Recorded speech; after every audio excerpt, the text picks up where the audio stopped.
আজ শেয়ার করব মাছ ভাপার রেসিপি। প্রথমে মাছটাকে ভালো করে কেটে ধুয়ে নিয়েছি।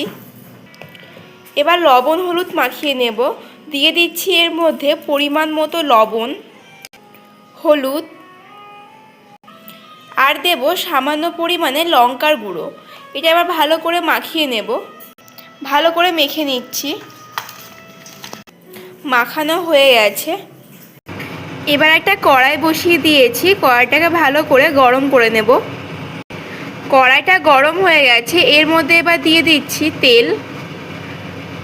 আমরা পুরো রান্নাটা সর্ষের তেলেই করব। আপনারা চাইলে মাছটা সাদা তেলেও ভাজতে পারেন। তেলটা গরম হয়ে গেছে।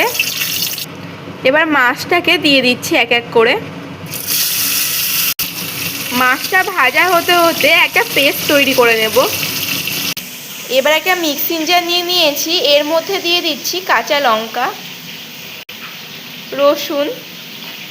আমরা অল্প করে দিচ্ছি, আপনারা ইচ্ছে মতন দিতে পারেন। দিয়ে দিচ্ছি পেঁয়াজ।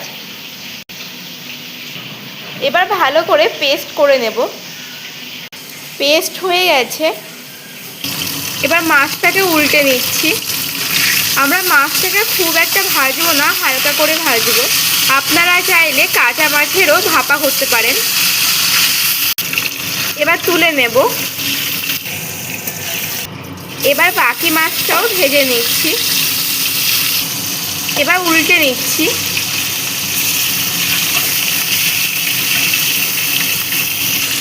এবার তুলে নেব।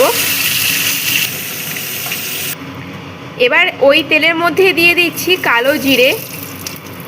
এই ভাপা মাছে অবশ্যই কালো জিরে দিয়েই করবেন, তাহলে টেস্টটা খুব সুন্দর হবে। দিয়ে দিচ্ছি এর মধ্যে এবার শুকনো লঙ্কা। এবার একটু ভেজে নিলাম। এর মধ্যে এবার দিয়ে দেব পেস্ট করে রাখা মশলাটা। দিয়ে দিচ্ছি এর মধ্যে পরিমাণ মতো লবণ, হলুদ।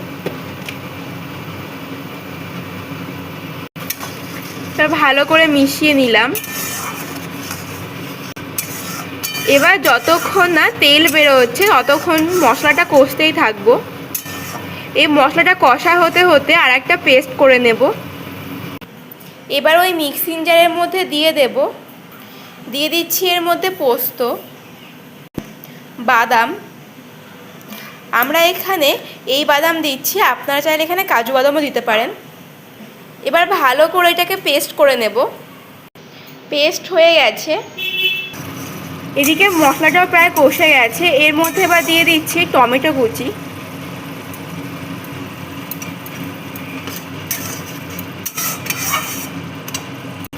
এবার দিয়ে দেব এর মধ্যে কাসুরি মেথি। এটা অবশ্যই দেবেন। এটা আর একবার কষে নেব। এটা কষা হয়ে গেছে। এবার এর মধ্যে দিয়ে দেব পেস্ট করে রাখা পোস্ত।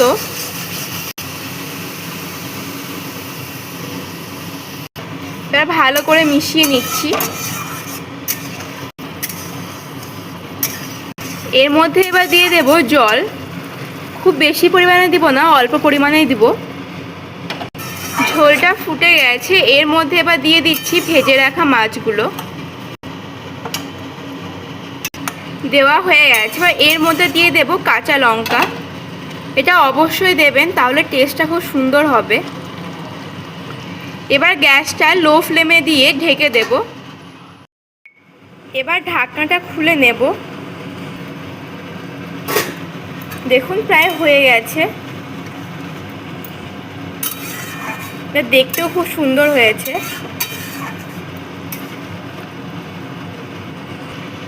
এবার নামিয়ে নেব। এবার তুলে নিচ্ছি। আজকের রেসিপিটি রেডি হয়ে গেছে। আপনারা অবশ্যই বাড়িতে এরকমভাবে একবার ভাপাটা তৈরি করে খেয়ে দেখবেন। আশা করি ভালো লাগবে।